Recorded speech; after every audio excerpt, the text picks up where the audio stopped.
Quanto Deus ele me livrou de diversas vezes, de diversas ações do adversário. Nunca me deixou pegar uma doença venérea, nunca me deixou entrar pelo caminho das drogas, nunca me deixou entrar pelo caminho do álcool, me livrando todas as vezes, porque um filho quando escuta uma mãe, minha mãe falava um negócio pra mim e eu fiquei com aquilo na minha cabeça desde pequeno. Ela falava pra mim, olha, eu não quero você envolvido com mulheres, não quero você envolvido com bebida, não quero ver você envolvido com drogas. E mesmo eu não sendo crente, só indo para a igreja, mas nunca fui crente até meus 22 anos de idade. Eu ia para a igreja, porém eu não tinha Jesus como meu salvador. Para mim ele era um amigo da minha mãe, igual um dia e outro eu ia com ela para a igreja.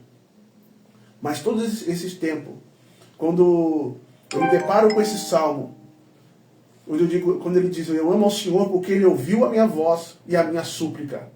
Foi nesse dia, no último sábado de março de 98, que ele ouviu a minha voz e a minha súplica. Mesmo sem eu não ter intimidade com ele, ele estendeu a sua mão para mim. Ouviu a minha voz, a minha súplica ali, sem eu ser filho, apenas criatura. Com um plano de salvação na minha alma, ele me levou a me encontrar com ele pelo testemunho de vida da minha mãe. Que a minha mãe sempre foi uma mulher crente de oração e nós só dávamos trabalho para ela. Mas o testemunho dela me fez alcançar assim, a reconhecer ao Senhor Jesus Cristo como Salvador. Por isso que é muito importante você, mãe que está me ouvindo aí agora, você que está com seu filho aí servindo a Satanás, não estando com Cristo, ou desviado do caminho, o seu testemunho no Evangelho, a sua vida com Deus. Porque ela vai dizer muito para os seus filhos. Porque os seus filhos vão ver o seu testemunho de vida, vão analisar a vida que eles estão levando e vão um dia se lembrar da vida que a senhora tem no Evangelho. É muito importante para você, pai, também, que está com seus filhos desviados do caminho, a forma que você leva o Evangelho. Se você levar o Evangelho com verdade, com justiça, eu tenho certeza que um dia o seu filho vai olhar para ele mesmo e vai ver que o caminhar com Cristo é o melhor que ele pode fazer. Deus, ele é poderoso para trabalhar na vida de todos nós. Ele é aquele que trabalha de uma forma extraordinária que a gente não conhece os caminhos. Por isso que a Bíblia Paulo vai dizer que nós não conhecemos os pensamentos de Deus.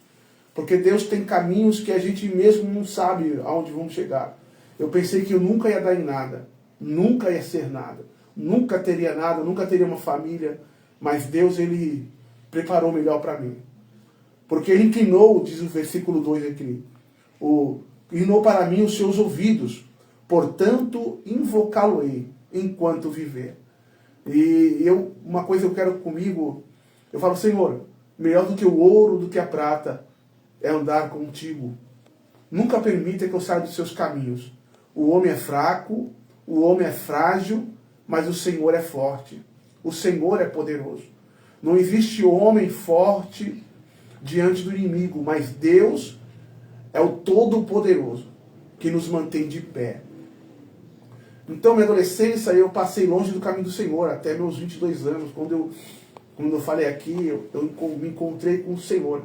Eu aceitei Jesus ali na Assembleia de Deus de Chico de Paula, na Rua Afoncino, próximo de Souza, número 102, aonde eu congrego. De lá eu prego nas igrejas desse estado de São Paulo, a qual eu tenho servido a Cristo. Eu nunca imaginei pregar a palavra do Senhor, mas depois que eu fui batizado com o Espírito Santo, em setembro de 98, a minha vida mudou. A minha vida foi transformada. Viu, Vanderlei? Vanderlei nos conhece desde muitos anos atrás aqui. Verdade. Mas quem me conhece da Lemoa sabe a forma que eu me conduzia sem Jesus e a forma que eu me conduzo com Jesus. E a minha pergunta que eu me faço é o que está escrito no texto bíblico aqui, no versículo 12. O que eu daria ao Senhor por todos os benefícios que me tem feito? Como eu posso de agradecer ao Senhor pela salvação? Porque a salvação é uma coisa maravilhosa, é algo esplêndido. Eu vejo as pessoas sem Cristo, elas andam como um cego que jogaram no meio da rua e não sabe para onde vai. Assim é a pessoa que não tem Deus, que não tem Jesus na sua vida. Ela busca diversos caminhos, diversos deuses, e nunca se encontra, nunca se acha. E nisso, e como eu posso ter certeza disso? É quando eu vou num velório. Um reza, outro acende vela, outro faz mandinga, mas nenhum deles tem certeza para onde aquela pessoa que está partindo vai. Nenhum deles tem certeza para onde vai. Mas nós temos certeza. Podemos adorar o Senhor no funeral de um crente, sabendo que esse crente, aleluia, glória a Deus, no dia que ele descer a sepultura, ele vai se encontrar com Jesus. O salmista do Salmo 116, ele responde a pergunta do verso 12. Diz a pergunta: que darei ao Senhor por todos os benefícios que me tem feito? Aí ele mesmo responde: tomarei o cálice da salvação. O que ele quer dizer com isso? Eu vou estar em comunhão com meu Deus todos os dias da minha vida. Aí ele continua: invocarei o nome do Senhor, eu vou buscar o Senhor todos os dias da minha vida. É isso que eu quero, todos os dias. Pagarei os meus votos, ou seja, aquilo que eu falar, em nome do Senhor eu vou sustentar. Aquilo que eu falar assim, que eu prometer, eu vou tentar manter até o último dia da minha vida, porque tem muitos crentes que fazem diversos tipos de promessa e não cumprem nada daquilo que promete. Então é melhor nem falar do que falar e não cumprir com aquilo que você fala. Então não faça votos precipitados, porque se você fizer voto e não pagar o voto que você está falando, você também pode pagar diante do Senhor. verdade. A Bíblia diz assim, ó: preciosa é a vista do Senhor, a morte dos seus santos. O Senhor deveras, sou teu servo, filho da tua serva. Oh, aleluia. Soltastes as minhas ataduras, eu estava preso, amarrado, glória a Deus, acorrentado, verdade, destruído. Mas o Senhor nos restaurou como o barro que ele pega e molda, assim o Senhor fez comigo. A minha infância foi uma infância sofrida. A minha adolescência foi uma adolescência sofrida. Mas Jesus me salvou na minha juventude. E hoje eu estou aqui louvando e engrandecendo o nome de Jesus. Glória a Deus. Você vê aí o testemunho do irmão. Tem pessoas que ela nasce numa família evangélica. Eu perdi, pastor Ricardo, eu perdi um amigo que ele morreu com 26 anos. Eu vivi uma vida junto com ele. Desde os 5 anos nós éramos amigos. E ele pregava o evangelho em todo lugar que ele chegava, ele pregava o evangelho. Mas ele nunca quis cultuar. Não é que ele não quis, ele não tinha força para cultuar. E o testemunho do irmão bate, que nem o testemunho dele na sua juventude. Mas ele não teve a oportunidade que a sua pessoa teve de continuar. Ele faleceu com 26 anos. Aí eu acordei para o evangelho. Mas muito bom.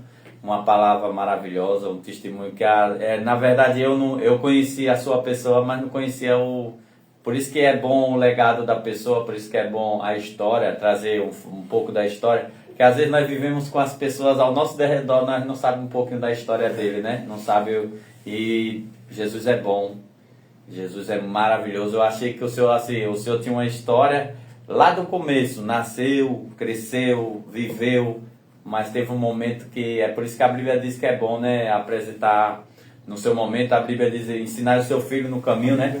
No caminho que deve andar. Sua mãe ensinou, né? Seus pais ensinou, instruiu. Mas como hoje meu filho se encontra no meio a tudo isso, ele não tem muita força de cultuar hoje. É bom que ele vai escutar isso.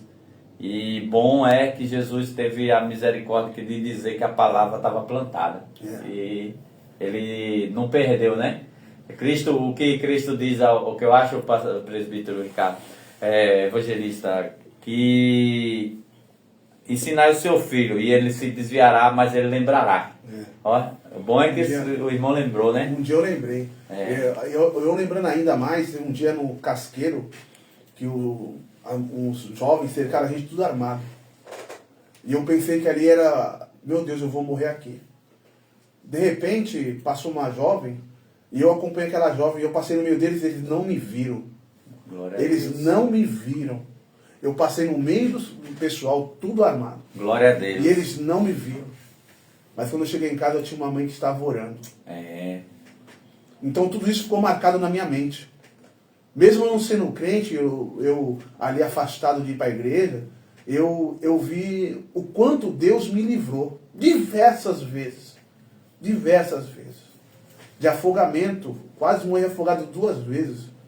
E Deus me tirou ali daquela água ali, para uma no canal 2, a outra aqui no Porto.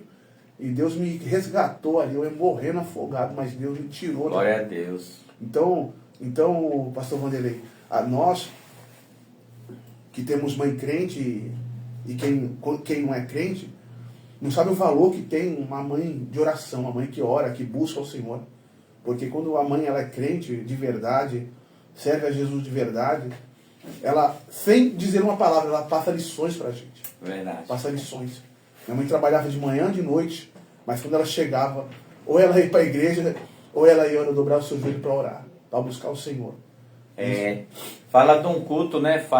Tem muitos irmãos que são mais velhos do que eu na caminhada, eles falam de um culto familiar. Ela, por não ir para a igreja, ela fazia dentro da sua casa, é isso? Ela fazia dentro do seu... Que hoje é a essência da igreja, hoje o que precisa é a oração. Aí é como a sua esposa falou, que está aqui guardadinha, eu até ia trazer ela. A pergunta também disso, a igreja hoje, por que ela se encontra nesse meio, pessoas afastadas, pessoas que deixaram os caminhos, pessoas que o mundo está sufocando, é falta de oração da igreja?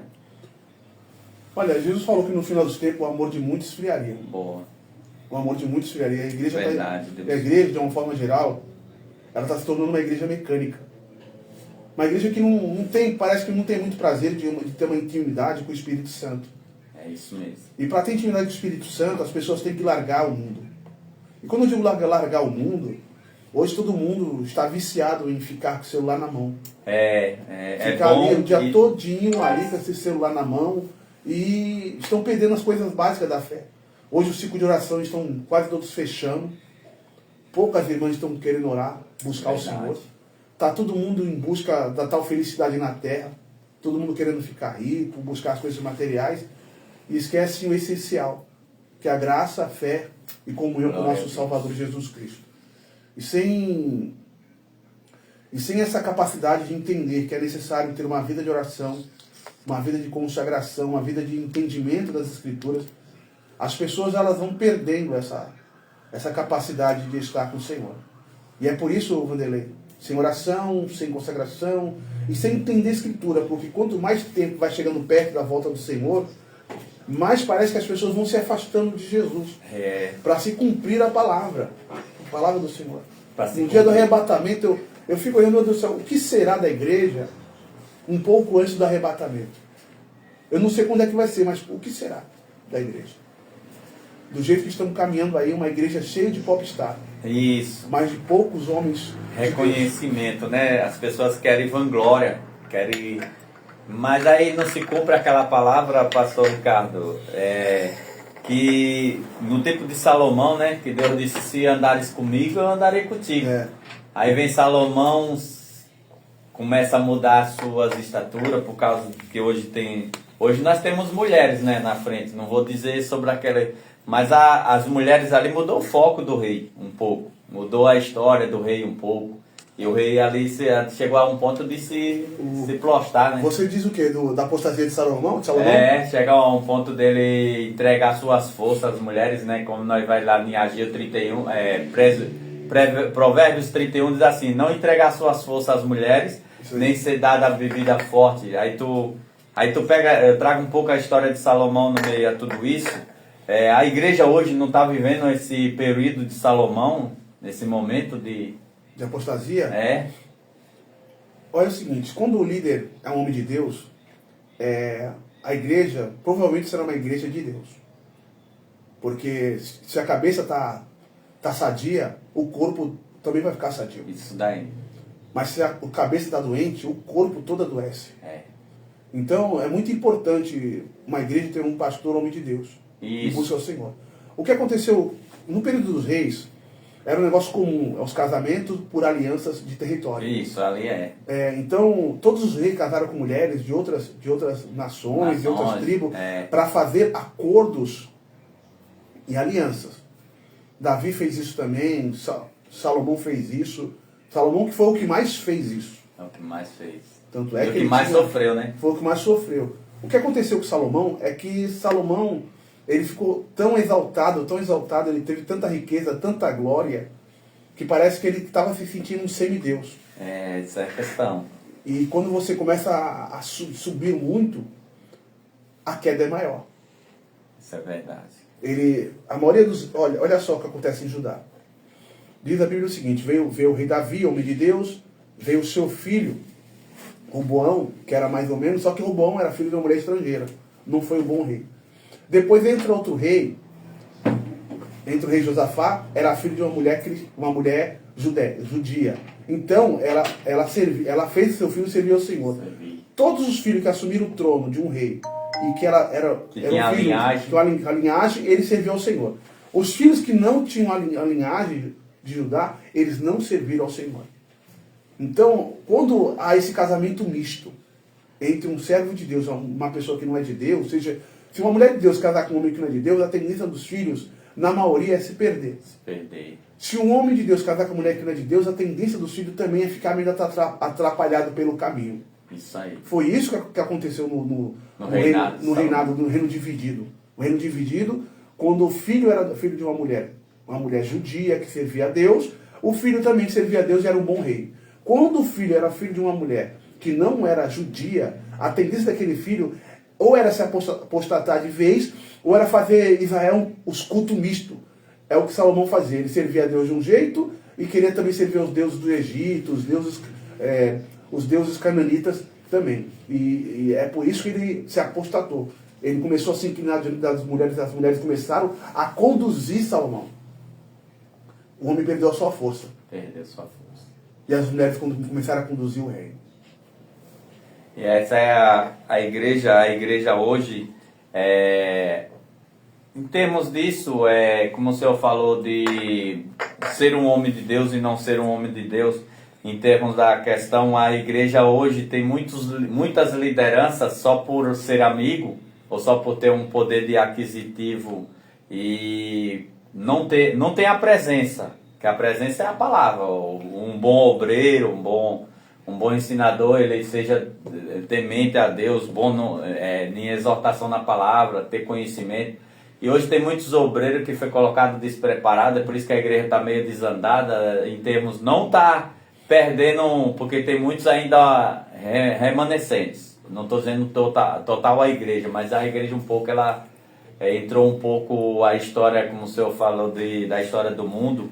O mundo está afastando muita gente da igreja, por causa disso, por causa da boa palavra, da boa cultura de um líder, porque há muitos líderes corrompidos, né, no meio de nós. Tá cheio de líder corrompido, cheio de homens que fazem coisas terríveis dentro da igreja. Nesses 27 anos de crente que eu tenho, eu já vi diversas coisas aí de homens que se dizem de Deus, mas de Deus não tem nada. Não tem nada, é vazio, é um sepulcro caiado, É um sepulcro caiado e continuam dirigindo igreja, se achando, e as pessoas dando vazão para essa turma. Muitas vezes nós que queremos servir a Deus de verdade, que tentamos viver um cristianismo autêntico, verdadeiro, não temos o mesmo crédito que essas pessoas têm. Por quê? Porque eles vivem da sua fama, do seu nome, de grandes ministérios, às vezes, um sou pequeno ou não. Eu já vi diversas coisas, já vi de tudo. Já entrei em igreja que o pastor pegava a mulher do segundo. Eu já tive em igrejas que o pastor não mandava em nada, quem mandava era os filhos e a mulher. Vanderlei, nesses 27 anos de igreja, o que eu vi de coisas terríveis que aconteceram, de homens despreparados. Uma certa feita eu fui pregar numa igreja, aí o pastor tinha consagrado um rapaz a obreiro, o rapaz levava o mala do pastor para tudo quanto é lado, levava o pastor de carro, aí o pastor consagrou ele a presbítero. Eu estou atrás ali, ele foi orar pelo pão, quando ele pegou o pão para orar, o pastor falou, esse aqui é o irmão tal, foi consagrado agora, tal.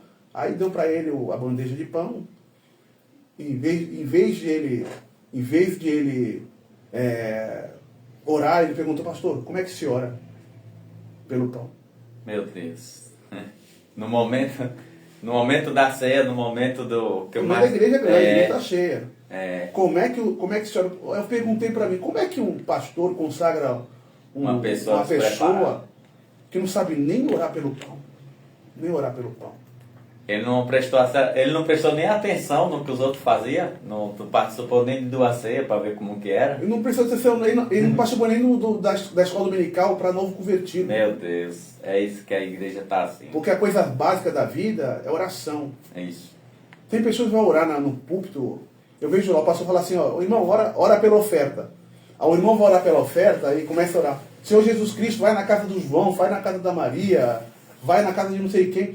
Pô, é orar pela oferta. Pelo tesouro. Pelo tesouro, orar pela oferta. É isso. Ora para terminar o culto. Senhor, vem com a tua glória. Não, é para terminar o culto. Agradecer, né? Agradecer a Deus por aquele culto. É. As pessoas, quando a gente não aprende direito, a tendência é nós termos uma igreja defeituosa. Defeituosa. É isso mesmo. É por isso que eu tive grandes líderes, graças a Deus. Os pastores que passaram, os meus primeiros 3 pastores foram homens de Deus. É isso mesmo. Então, quando você tem homens de Deus que te ensinem, a tendência sua é ser um bom obreiro. Agora, se você, no começo da sua fé, pegar péssimos pastores, é só Jesus para te salvar, para te livrar. É isso mesmo. Nós estamos aqui, né, na Rádio TV Web. Você viu aí um pouco do testemunho do irmão. Nós estamos aqui conversando sobre a palavra de Deus. Já entrou pessoas aí compartilhando com a gente, dando a paz. Pastor Ricardo, eu vou fazer uma pergunta agora. A igreja está preparada para a vinda do Senhor? Ela está na sua preparação ou está meio dispensa, como aquelas 5 virgens, né?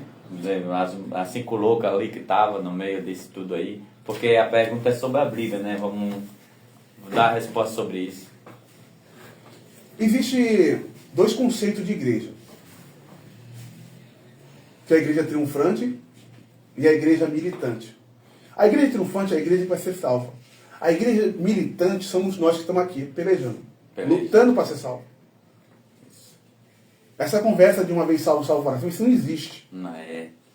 Isso é uma heresia da mais brava que tem. Uma vez salvo, salvo para sempre, não existe. Nós temos de todos os dias lutar pela nossa salvação. Esse conceito de que você foi escolhido desde a sua eternidade, você já está salvo, pode fazer o que quiser, isso não existe. Isso não existe. Se a gente não lutar todos os dias pela nossa salvação, nós não seremos salvos. Se eu não permanecer firme com Jesus, eu não serei salvo. É necessário que aqueles que estão nos ouvindo entendam que nós somos a igreja militante. Dentro da igreja militante existe o corpo de Cristo, que é a igreja invisível, e a igreja como instituição. A igreja como instituição está passando por momentos difíceis na Terra. Sim, é isso mesmo. A igreja como instituição está passando por momentos difíceis. Que momentos difíceis são esses? De entender a sua vocação, o seu chamado e a sua missão. De entender as pessoas que estão indo para a igreja hoje estão assistindo o culto. Não estão adorando Jesus. Não estão dando seu culto racional. Deixa eu me corrigir aqui. Uma parte da igreja está assistindo o culto. Isso mesmo. Não está indo para cultuar, para adorar, para servir a Jesus de verdade. Vão para a igreja em prol daquilo que Jesus pode fazer por ela. Não por quem Jesus é. Por aquilo que eu como comecei aqui, eu comecei com o meu testemunho. Sim. Só pelo fato de ser salvo, eu estou aqui feliz com Jesus. Glória a Deus, é verdade. Jesus não me precisa me dar um carro, uma casa lá em Miami, uma Mercedes-Benz, me dar uma... Não, eu tenho salvação. A partir do momento que eu sou salvo, Jesus vai trabalhar na minha vida, é Ele que vai colocar o alimento na minha casa, vai dar veste para me vestir, um teto para me morar. Se eu fizer tudo de acordo com a vontade de Deus, eu tenho certeza que Jesus não vai me desamparar. Ele não vai me deixar, Vanderlei. Glória a Deus. A igreja, ela precisa aprender isso, né? A igreja está passando por um momento difícil que as pessoas não estão buscando ao Senhor. É isso mesmo. Estão indo para a igreja, mas não estão buscando ao Senhor. Você prega, as pessoas continuam do mesmo jeito. Você vai para a igreja por aí que as pessoas não começam mais os cultos orando. E eu estou falando de Assembleias de Deus. Isso mesmo. Que as pessoas começam o culto, fui uma vez para o interior aí, cheguei na igreja, todo mundo sentado. O pastor começou o culto, falei, meu Deus do céu, uma igreja que sempre foi igreja de oração. É a referência, pessoas, né?